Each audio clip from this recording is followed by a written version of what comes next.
जय श्री कृष्ण। अधिक मास पुरुषोत्तम मास महात्म कथा अध्याय 16।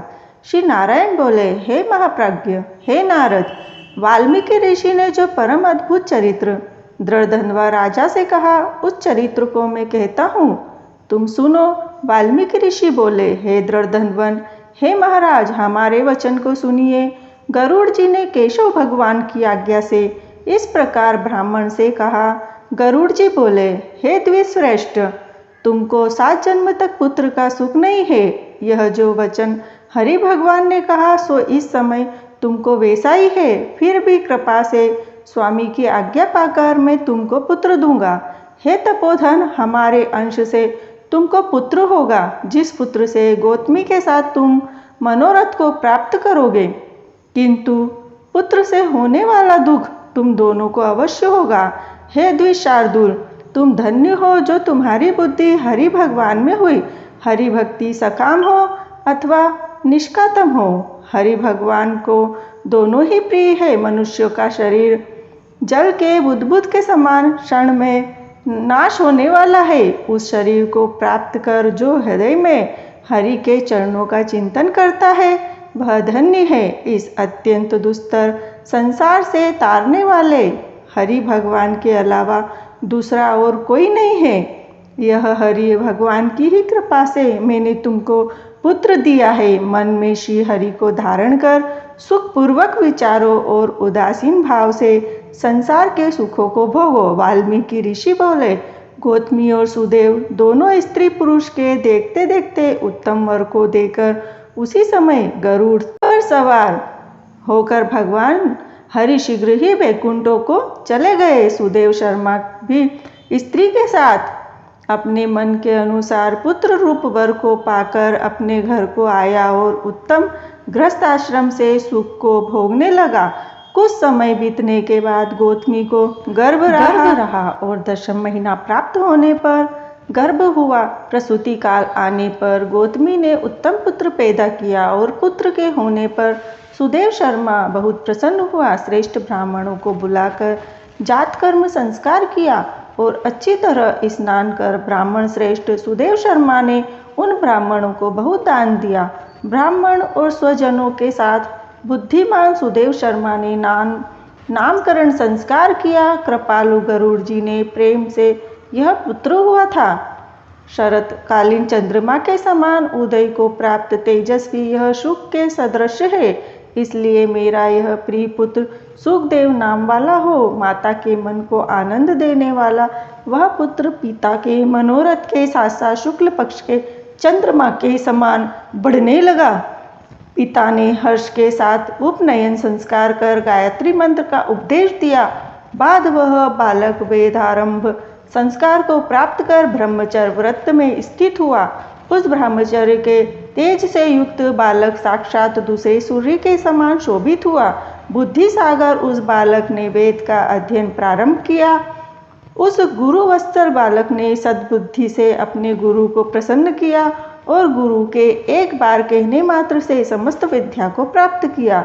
वाल्मीकि ऋषि बोले, एक समय कोटि सूर्य के समान प्रभाव वाले देवल ऋषि आए। उनको देखकर हर्ष से सुदेव शर्मा ने दंडवत प्रणाम किया। अर्धपाद्य आदि से विधि पूर्वक उन देवल मुनि की पूजा की और महात्मा देवल के लिए आसन दिया।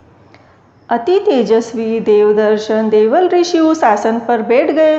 बाद अपने चरणों पर बालक को गिरे हुए देखकर देवल ऋषि बोले, देवल मुनि बोले, अहो हे सुदेव, तुम धन्य हो। तुम्हारे ऊपर भगवान प्रसन्न हुए क्योंकि तुमने दुर्लभ सुंदर श्रेष्ठ पुत्र को प्राप्त किया है। ऐसा विनीत बुद्धिमान बोलने में चतुर वेद पाठी और शीलवान पुत्र कहीं भी किसी के यहाँ नहीं देखा। हे पुत्र, यहाँ आओ। तुम्हारे हाथ में यह कौतुक क्या देखता हूँ? सुंदर छत्र, 2 चामर, यव रेखा के 7 कमर, जानू तक लटकने वाले हाथी के सुंड के समान ये तुम्हारे हाथ, कान तक फैले हुए विशाल लाल नेत्र, शरीर गोल आकार का, त्रिवली से युक्त पेट है। इस प्रकार उस बालक के विषय में कहकर उस ब्राह्मण को उत्कंठित देखकर देवल ऋषि फिर बोले, अहो हे सुदेव, यह तुम्हारा लड़का गुणों का समुद्र है।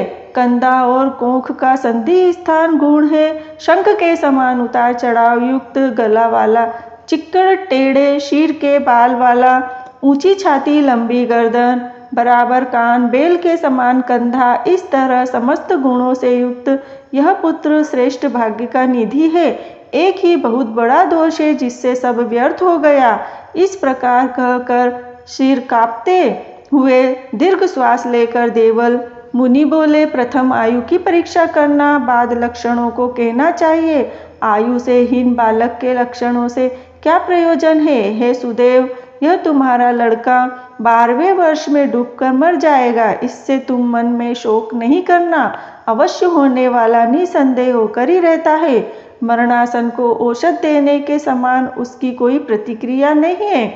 वाल्मीकि मुनि बोले, देवल मुनि इस प्रकार कहकर ब्रह्मलोक को चले गए और गौतमी के साथ सुदेव ब्राह्मण पृथ्वी पर गिर गया। पृथ्वी पर पड़ा हुआ देवल ऋषि के कहे हुए वचनों को स्मरण कर चिरकाल तक विलाप करने लगा। बाद उसकी स्त्री गौतमी धैर्य धारण करती हुई पुत्र को अपनी गोद में लेकर प्रथम प्रेम से पुत्र का मुख चुम्बन कर बाद पति से बोली। गौतमी बोली, हे द्विजराज, होने वाली वस्तु में भय नहीं करना चाहिए। जो नहीं होने वाला है वह कभी नहीं होगा और जो होने वाला है वह होकर रहेगा। क्या राजा नल, रामचंद्र और युधिष्ठिर दुख को प्राप्त नहीं हुए?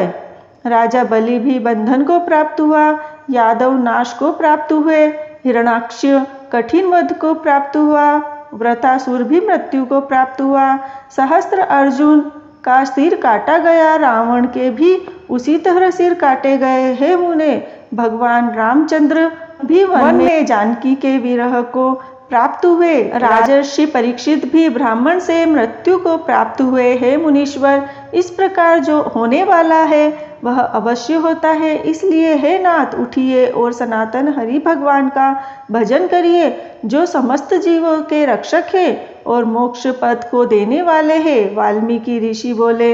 इस प्रकार सुदेव शर्मा ने अपनी स्त्री गौतमी के वचन को सुनकर स्वस्थ हो हृदय में हरि भगवान के चरणों का ध्यान कर पुत्र से होने वाले शोक को जल्द से त्याग दिया। इति श्री वृद्धनारदी पुराणे पुरुषोत्तम मास महात्म्ये षोडशोऽध्याय संपूर्ण। राधे राधे।